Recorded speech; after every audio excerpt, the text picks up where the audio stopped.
Welcome back, guys, to another video.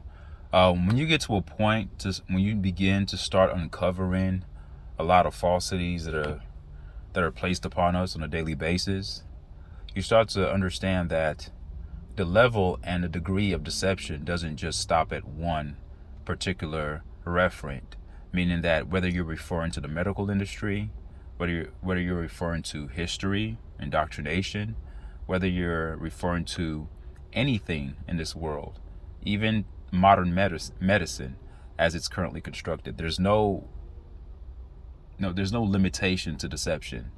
It's like an infectious disease that permeates through every walk and every avenue of our daily existence. And so there's a fallacy out there of virology and the inversion of natural health. So I know a lot of the times when this pandemic thing came out, a lot of people were talking about, was the virus isolated? Well, if you look up the term isolation means the separation of one thing from everything else. All right. So this is the only way to scientifically identify things. So when you isolate a virus, you're supposed to extract that virus from its host and leave it alone by itself to look and examine it at a much more deeper level to understand what it's made of or what it is. That's the only way you can identify something, is to isolate it. So this is done with everything from large organic material to the smallest nanoparticles. So whenever scientists are observing something, they have to always isolate it. You don't want to look at something that's mingled in with other things. It is done with gold, and is even done with silver, and is done in basic chemistry, but it has never been done with a virus. So they always tell us that the virus was isolated. That's what the medical quote unquote experts were saying on television, that the COVID virus was isolated, but it never was. Several people have claimed to have done so, but have since been exposed as frauds. So where is Fauci at right now? Why isn't he talking? All these people that came out talking about the isolation of a virus called COVID, where are they at right now? And today you have virologists claim that isolation is not possible because of the something called the obligate intracellular nature of a virus. So what that pretty much means is that a virus does not exist without it being intermingled with the cells of a body. So you cannot isolate a virus. It's impossible to isolate a virus. So when I say intracellular nature, the obligate intracellular nature of a virus, that means that a cell, the only way that a virus can exist, it has to exist within the interconnectivity with a cell, with the intracellular activity of a cell. All right, this means that they cannot exist outside of a living cell. So it's hard to isolate something that cannot live outside of a cell. So how can you isolate it? Okay, critical thinkers, how can you isolate a virus that cannot exist without it being intermingled with a cell? But if this were true, let's say it was true, right? Then it would also be true that they cannot spread from one person to another. So if you cannot isolate a virus, how can a virus spread? Now you understand why when I make videos and I tell you guys there's no such thing as viruses. How can it spread? That's what you call pseudoscience. That's the pseudoscience of virology. It's full of logical fallacies that any inquisitive person can recognize. It's all falsities, folks. Scientific studies require a control group, meaning that 2 samples are needed where every factor is the same except for the presence of the thing being studied. That's the way scientific observations work. That's the way the scientific studies are conducted.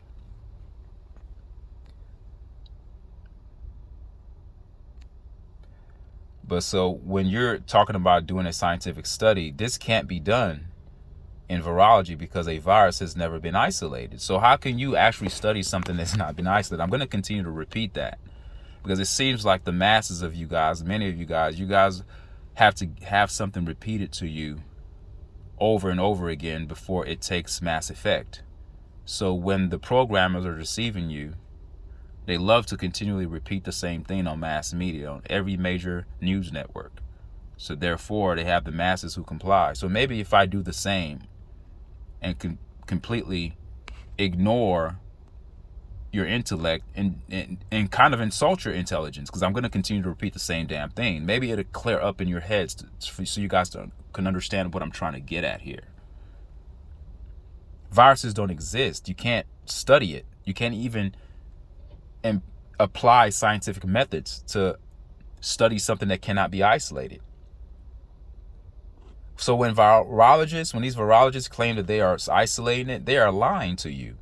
This is all evident today with the latest so-called proofs that SARS-CoV-2 has been isolated. Now, in both the isolation and the rapid sharing of the 2019 novel coronavirus, this was published by the Medical Journal of Australia and in the viral isolation analysis of SARS-CoV-2. So this was a study that was published from Japan's Journal of Infection and Chemotherapy. The title suggests that they isolated the virus, but they clearly did not. So you have all these touted articles, and people say, oh, go look at the published articles, go look at PubMed, go look at this. It says it's been isolated. I don't give a damn what a paper says. A paper can say anything. It doesn't make it factual. All right? So what they did, they took material from the most contaminated source possible.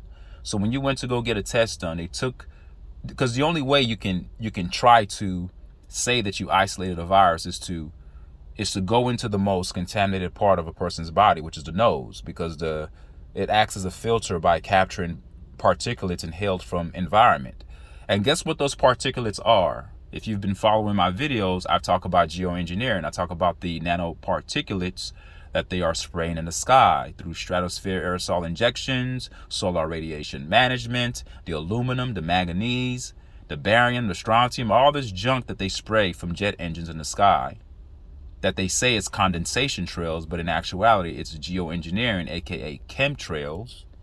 That's what you're inhaling, and that's all in your nose. It's the most contaminated source possible. So that's why they stuck those swabs in people's noses to try to get this aka virus that does not exist.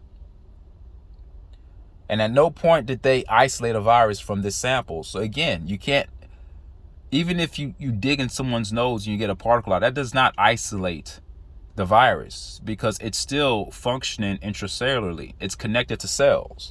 No virus can exist in and of itself without it being connected to a cell. Intracellular function. And at no point did they isolate a virus from that sample in your nose. So what they did was run the entire mix of unknown material through a PCR test. And they claimed that this so-called PCR test, which was a test not made to actually diagnose any infectious disease, they claimed that it tested positive. Then it would claim that you tested positive for SARS-CoV-2. But we know that the PCR test is not capable. All right, it's not capable of isolating a virus, and we know it. It's been deliberately adjusted to give false positives. So this is not science, folks. This is what you call fraud. Where's Fauci at? How come he's not talking anymore? They then inoculated a culture of cells with the entire mix of nose material, added in unspecified material, and the cells died.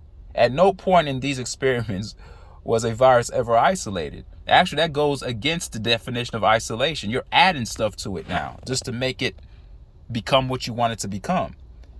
They, in fact, did the opposite. Think about it. You're trying to isolate, but if you took some cellular culture, some stuff out of my nose, why are you adding something to it? Why are you adding foreign material to mix in with that stuff? So they did the opposite of isolation. They added foreign material to a mix of unknown material from a person's nose. That's not isolation. That's the opposite. So even if the cells died as a result, there's no way of knowing what killed them. There is there's an alternative theory that does not have massive funding from spurious foundations and Nobel Peace Prizes to convince the public of its validity. So this Nobel Peace Prize stuff is all a scam as well. Usually when they want to push an agenda, they provide people with a Nobel Peace Prize junks to have people believing that this person that earned a Nobel Peace Prize knows what the hell they're talking about. That's also a means of a psyop. All of this is psyop, folks. The Nobel Peace Prize doesn't mean ish. Some of the things are noble. Most of it is a farce. It's a lie. Anybody can receive a Nobel Peace Prize for what they want you to receive it for, to push an agenda, to push a narrative. This is always being done. So there's a theory out there called terrain theory. Terrain, not rain, but terrain, like terrestrial, terrain, land theory. It tells us that most of what we are told is a disease is nothing more than the symptoms of natural bodily processes of healing and repairing tissues and damages from cells, from stress and external toxins. I always tell people this: your body is going through a natural cleansing process when you're quote unquote sick. Sneezing, runny nose, fever, your body is healing itself. It's a healing machine. All right, it's getting rid of toxins. Cells naturally die, and that natural death of cells is called cell apoptosis. And it breaks down into a way that is identical to how virologists claim a virus behaves. And the very same foundations pushing the theory of the virus have been simultaneously creating a more toxic world with petrochemical drugs that earn billions in profits. It's all about money, folks, at the end of the day. There are far more so-called diseases today than existed before this pseudoscience was unleashed on society. So many of you guys who believe in modern medicine, you're idiots. There are more diseases today. Not because the world is more contaminated, it's because we're being given these diseases, we're being given these so-called illnesses by the same medicines that are being given to you to cure the illnesses. So in 1859, Florence Nightingale published a note on nursing and she wrote that all disease, listen to this, she says, all disease is more or less a reparative process, an effort of nature to remedy a process of poison or of decay, which has taken place, sometimes years beforehand. She is saying, this is what she's essentially saying in a nutshell. She's saying that what we are told today as that are symptoms of a disease or a disease are actually natural processes of the body healing itself from damage, like I just said. So Manly P. Hall, known best for his 1928 publication, The Secret Teaching of All Ages, that's what his publication was. He gave a lecture in 1989 called Magnetic Fields of the Human Body. In this lecture, he described the same sentiment. He said that each human body is surrounded by its own magnetic field, which provides tremendous protection. And as long as the individual takes proper care of his magnetic field, it will heal all wounds and recover all bodily functions and organs. He said that the law of the energy field is also the law of integrity. When we break the laws of nature, we damage the flow, which in turn damages the individual's vitality. This magnetic field can be damaged by negative attitudes such as fear and destructive attitudes towards others. It can be damaged by drugs and alcohol, toxic substances, and any action contrary to the common good. He went on to say that in the ancient times, looking upon objects perfect, complete in structure in the therapeutic, because looking upon them inspired an acceptance of perfect symmetry that positively affects our energy field. And conversely, then, when we accept discord as inevitable, our energy field is damaged. Wake up, folks. Wake up.